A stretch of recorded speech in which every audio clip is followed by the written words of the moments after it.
The closeness began in ordinary ways, the kind that everyone dismisses as nothing. Borrowed hoodies, mismatched mugs of tea, the soft thud of a shared laugh that made the room feel smaller and safer.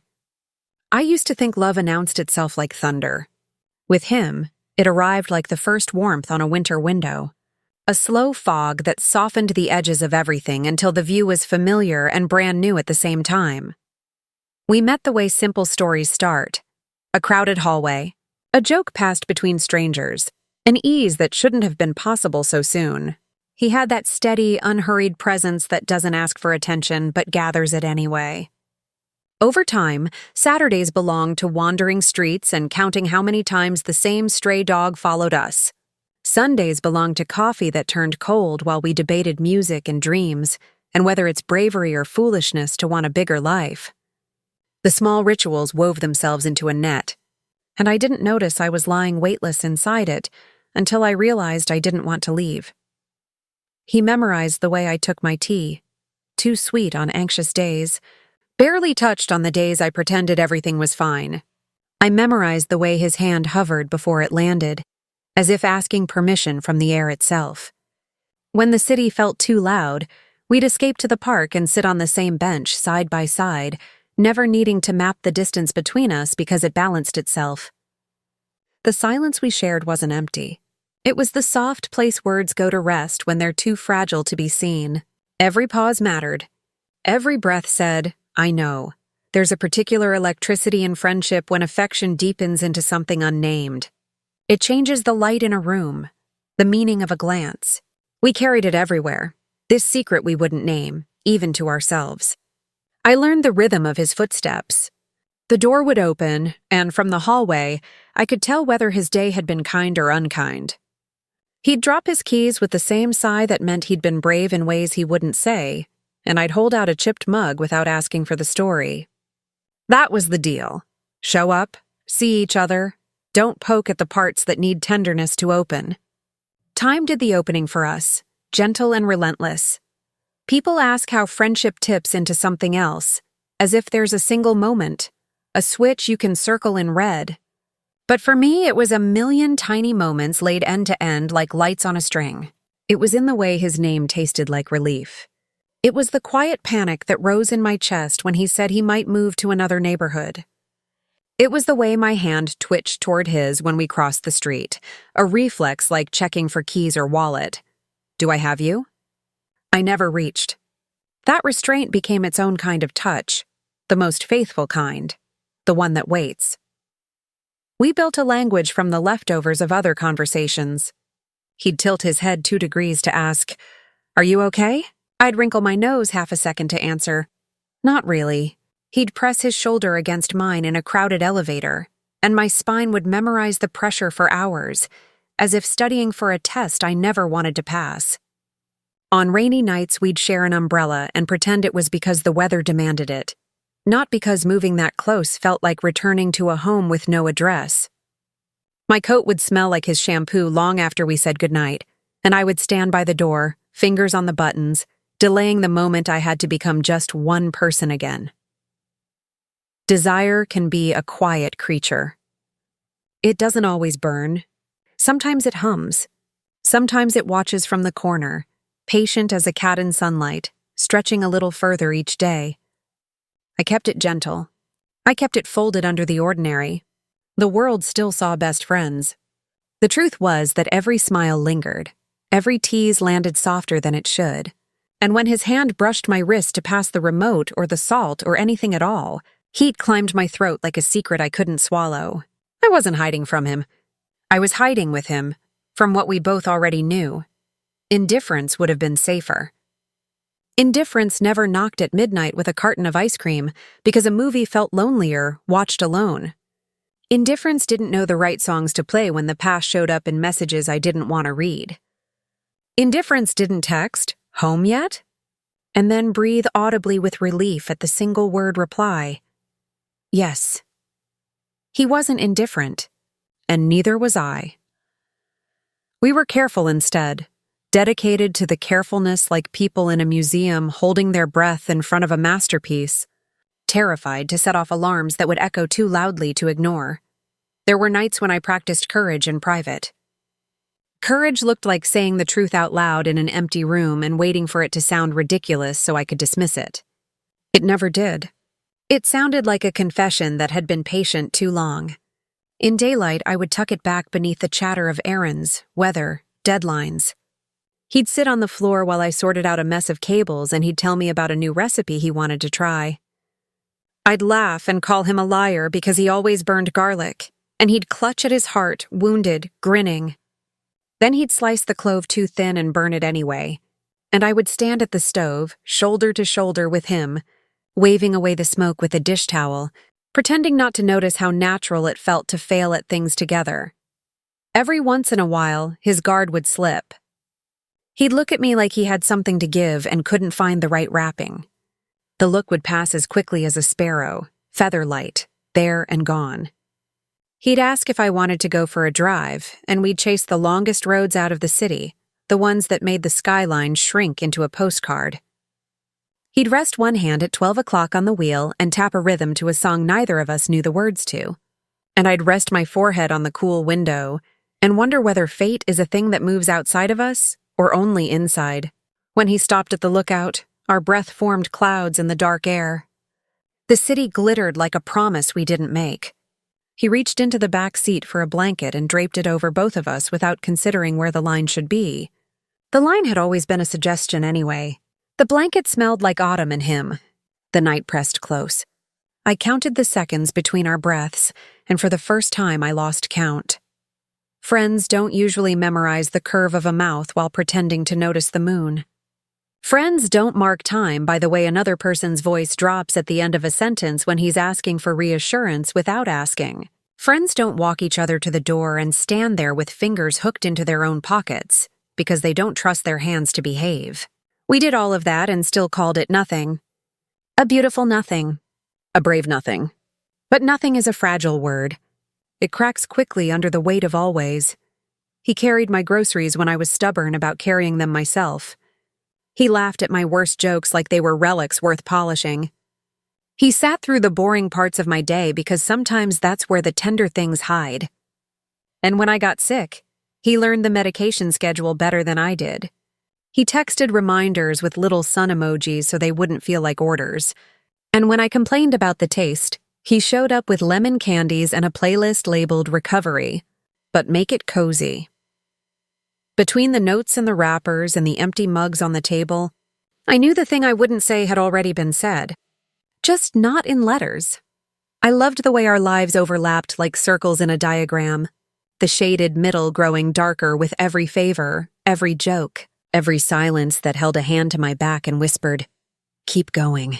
I loved the ordinary courage of keeping a promise no one had asked us to make, to be there without explanation, to notice without prying, to protect whatever was blooming by not pointing at it with loud voices and careless words.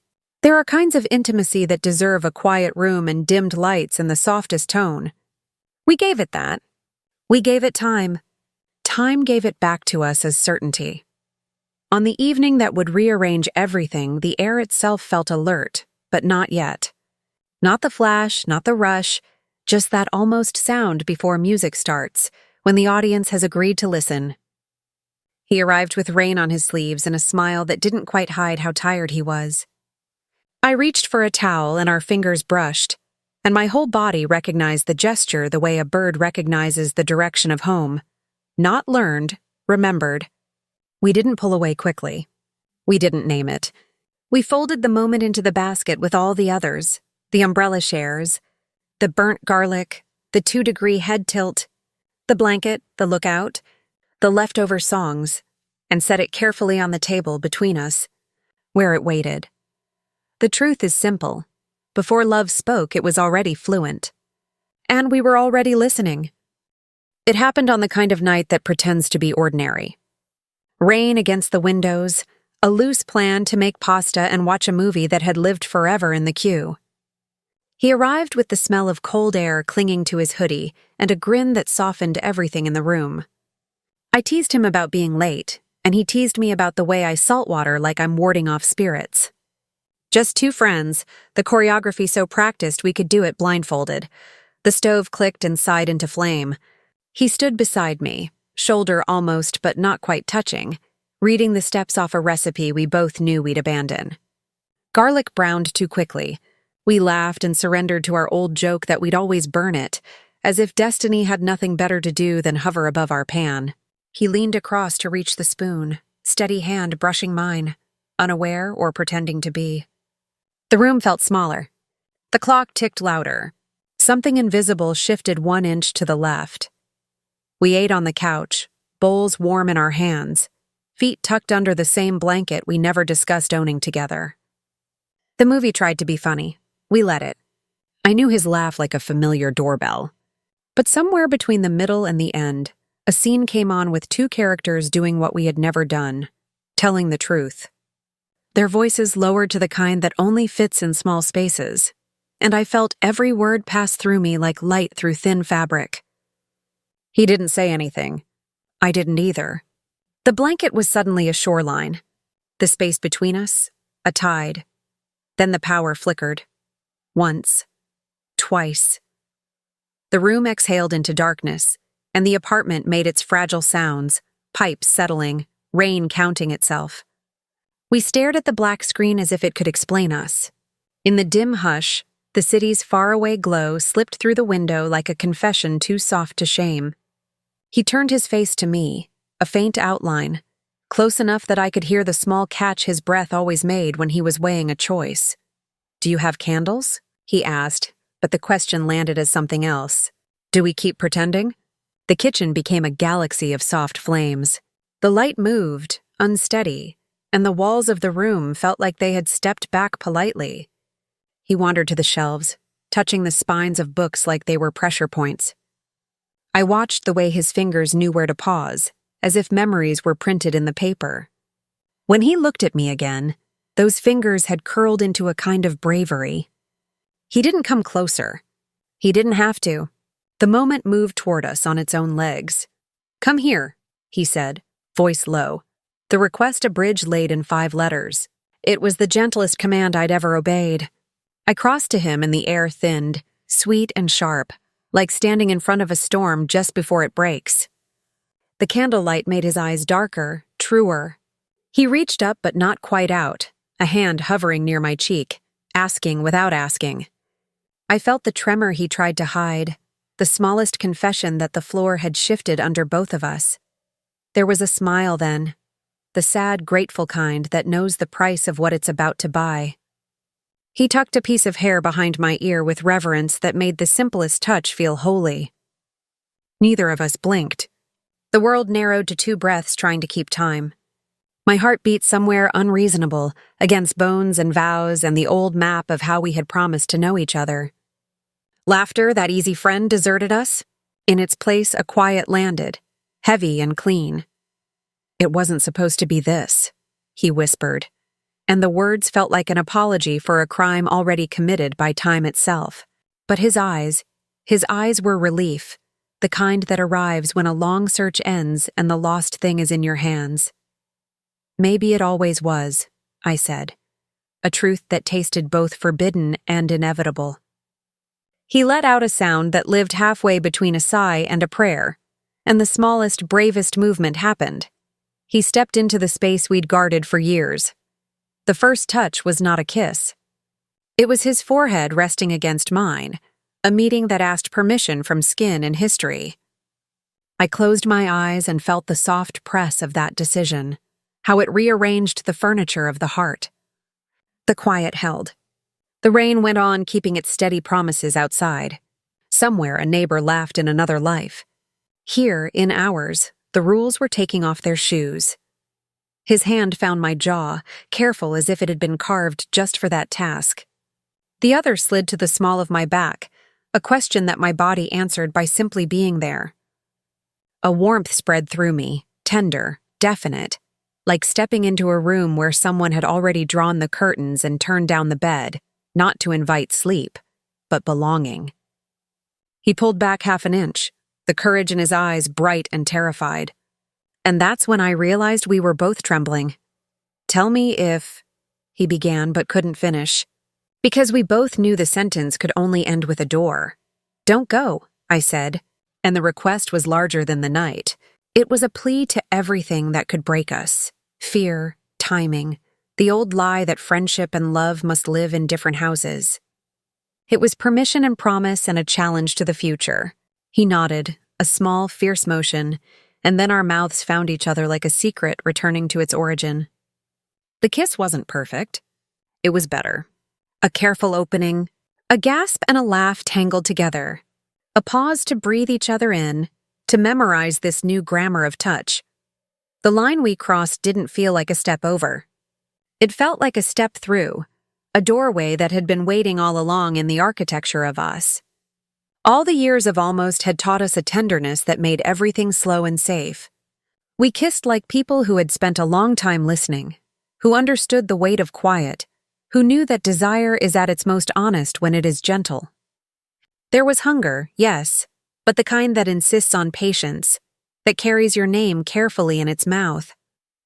When we finally parted, the candles had burned lower, wax puddled like small moons at their bases. He rested his forehead against mine again, as if returning to the first sentence in a book he loved. We stood there, wrapped in each other, and in the knowledge that tomorrow would be complicated, because love always asks for new maps. The old world, the one where jokes and walks and burnt garlic were enough, had not disappeared. It had folded into this one, a layer beneath the layer, making everything deeper. He pulled back and searched my face as though trying to read weather. In that gaze lived 1,000 small histories, every shared umbrella, every quiet car ride, every near confession smuggled inside "How was your day?" I saw the question he couldn't ask because we already knew the answer. Are we brave enough to keep this? I could feel my fear alongside his, the honest kind that respects what it stands to lose. But beneath it, steadier than fear, flowed something that had been faithful all along. We returned to the couch without pretending. The blanket settled over our legs like a treaty signed without words. His hand found mine and didn't leave. We sat the way people do when they've finally told the truth, not louder, but more complete. Outside, the storm began to ease, as if the sky had held its breath for us and could let go now. He pressed a soft kiss to the inside of my wrist. The room tilted. The future arrived and waited politely at the edge of the rug. There would be mornings when we'd flinch at the sound of our own certainty. There would be conversations about what it means to risk the safest thing for the truest thing. There would be friends who'd say they knew and others who'd say we should have kept the door locked. But in that fragile, blazing hour, the path ahead didn't look like a cliff or a maze. It looked like a street we'd already walked 1,000 times. Only this time, we would hold hands all the way home. In the hush that followed, as rain softened into a whisper and the candles surrendered to their small oceans, the line we'd drawn around our hearts dissolved, and the night said yes on our behalf. The morning after, sunlight crept across the floor like it was afraid to be caught. The same walls, the same couch, the same half-drunk mugs of tea, but everything inside them had changed shape. There was a stillness that wasn't peace, the kind that holds its breath and waits for someone to name what happened. The night before felt suspended in the air, stitched into the smell of rain and the faint warmth where his hand had been.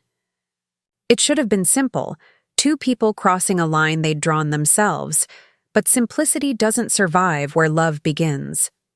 He came over the next day like nothing had shifted, with that easy smile that usually dissolved any tension before it could settle. But this time the smile didn't land the same way. It hovered, uncertain. He stood by the doorway longer than usual, keys in hand, eyes flicking to me and away again, as if the ground might open if he looked too long. When he finally stepped inside, his presence filled the room like a question neither of us knew how to answer. We talked about ordinary things. His work, a movie, the weather, but every word trembled under the weight of what we weren't saying. Silence sat between sentences wider than ever before. Every time his hand moved, my body remembered the night it had learned what his touch could mean. Every laugh came with the ghost of a heartbeat that didn't know where to rest. It was terrifying, how love had found its way into the spaces that used to be safe. The friendship we had built was a fragile kingdom, one we'd both sworn to protect. We had been each other's calm, each other's proof that closeness could exist without ruin. Now that faith had cracks. Every glance carried a pulse. Every silence echoed with everything we hadn't figured out yet. I wanted to reach for him and pull us back into the simplicity we once had. But desire doesn't retreat. It lingers, stubborn and soft. He looked at me like he was waiting for permission to breathe. I looked back like I didn't know how to give it. That night we didn't meet, but the absence was loud. Messages stayed unsent, calls rehearsed but never made. There was fear in the distance, the kind that lives not in what was done, but in what might come undone. What if we couldn't return to what we were? What if love, this beautiful, trembling truth, was the very thing that would destroy the safest part of our lives? Days turned into a rhythm of pretending. He'd send a message about something small, and I'd reply as if the air between us wasn't charged. We spoke like people repairing glass with their bare hands, careful, bleeding quietly. Every word was chosen like a step across thin ice. I missed the ease of us, the laughter that used to come uninvited. Now, every sound felt measured, like music played under watchful eyes. The worst part wasn't the fear of losing him. It was the fear of watching him leave while pretending nothing was wrong. I could see the hesitation in his smile, the careful pauses before speaking, the way he lingered by the door a few seconds longer than he should have, as if hoping I'd stop him. But neither of us knew which version of us we wanted to save.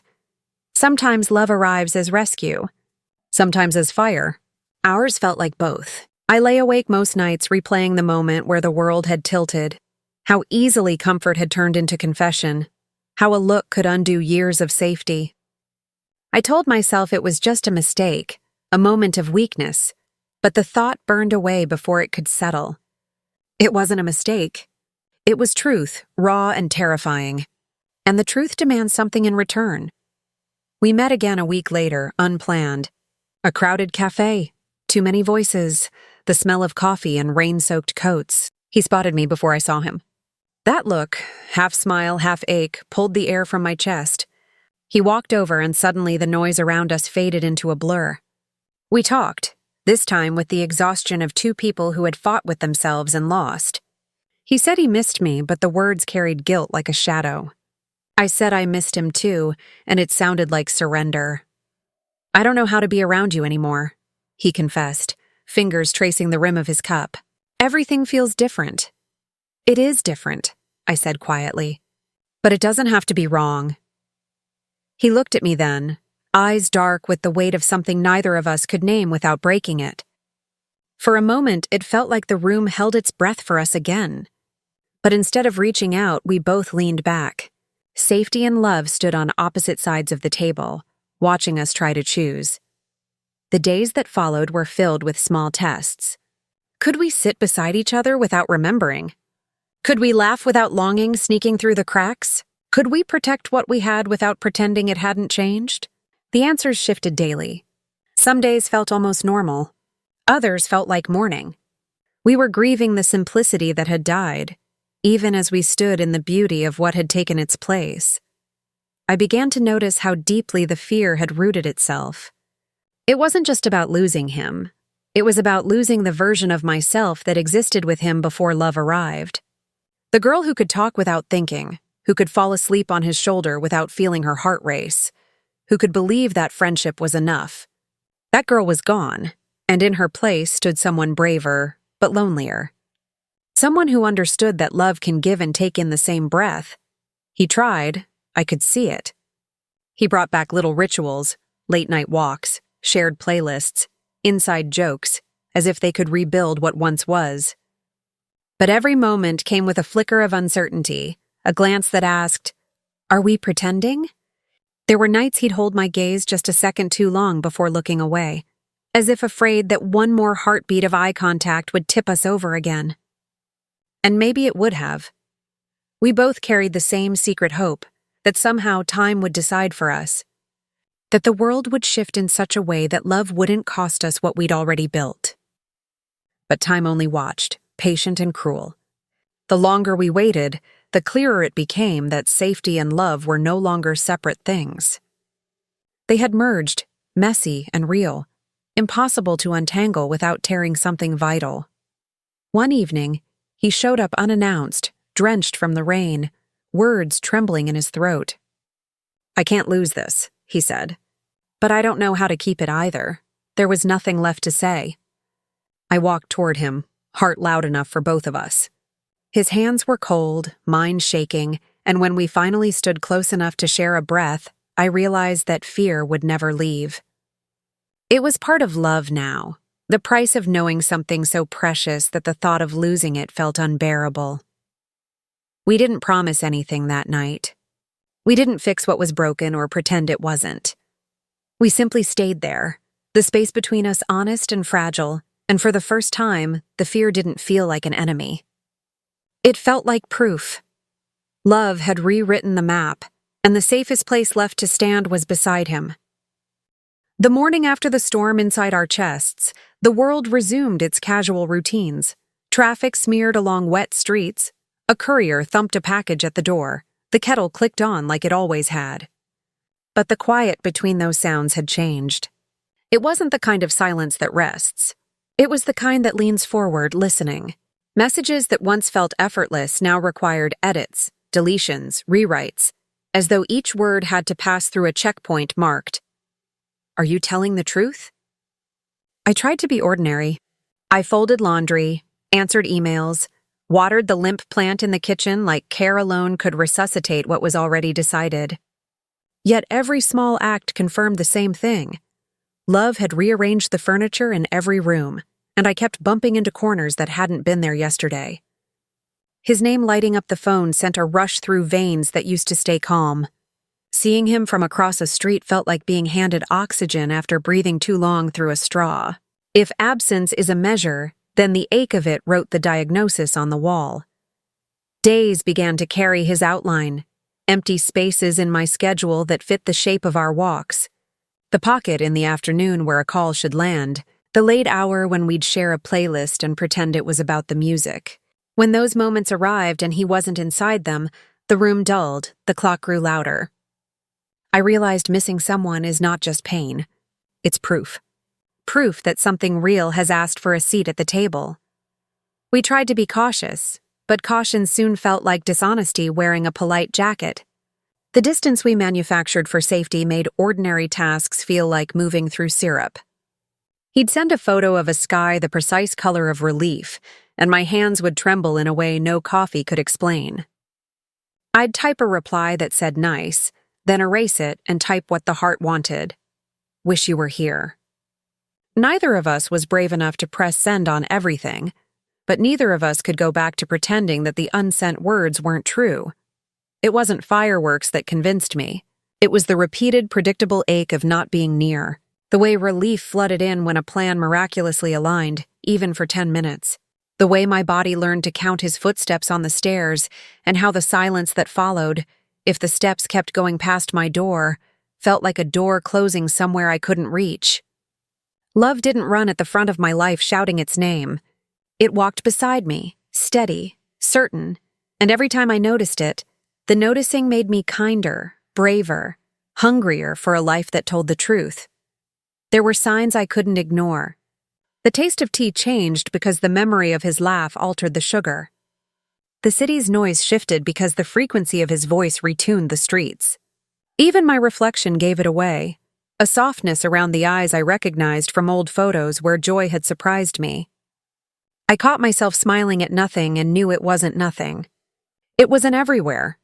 We met on a Tuesday that had no business being sacred. The sky was unapologetically blue, the kind that makes promises it can keep. We walked by the river without touching, both of us obedient to a rule no one had made us swear. The current carried a glint like broken glass, and the geese complained at everything. Life did what it always does, continued. But when he looked at me and said my name the way people say home, something quiet inside finally stopped running. "I can't do the halfway," he said, voice steady. Hands knotted together like they were trying not to beg. "Every time I don't call, I'm calling you in my head anyway. Every time I try to be your friend, I'm lying.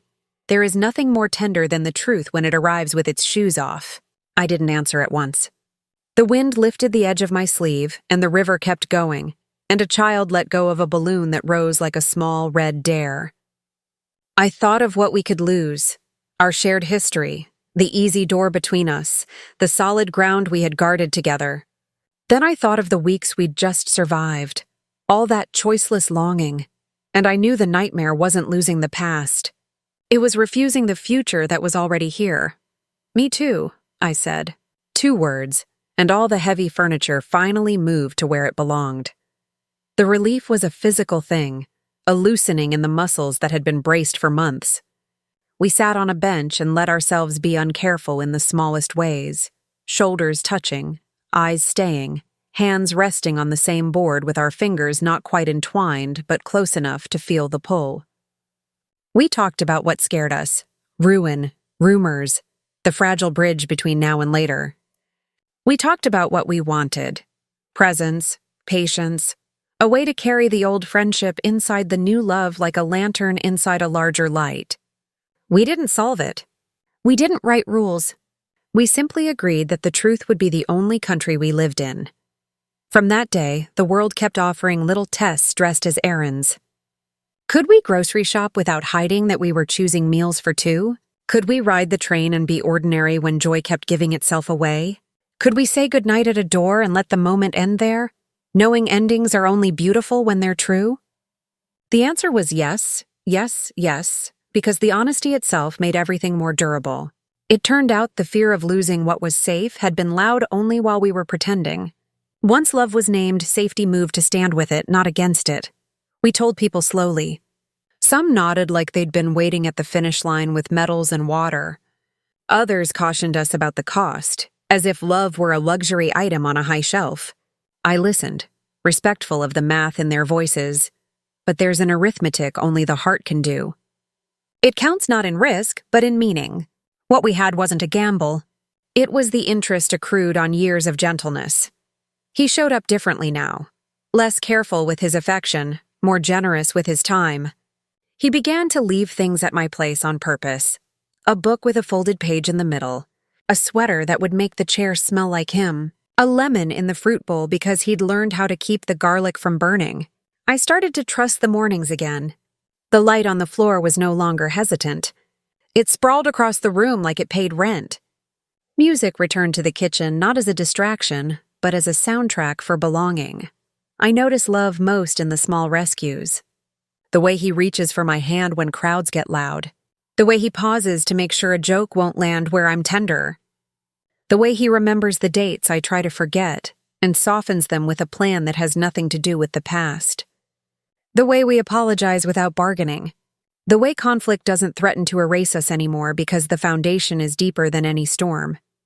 Sometimes I still wake at 3 a.m. with old fears tapping the window, asking to be let in. What if this breaks?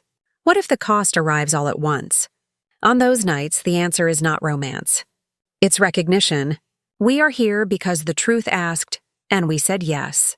And if fear keeps knocking, let it learn the new address. The one where love lives, unhidden, unashamed, answering the door together. The realization didn't come like a trumpet. It came like a dawn I suddenly noticed had already happened. I looked around and saw that everything was lit. The chairs and cups, the Monday lists and the Sunday laziness, the weathered bench by the water, the long roads home, each carried the same soft insistence. This is yours because you finally let it be. The distance that once hurt has collapsed into a closeness so ordinary it is miraculous. Silence is a comfort again, not because there is nothing to say, but because nothing needs proving.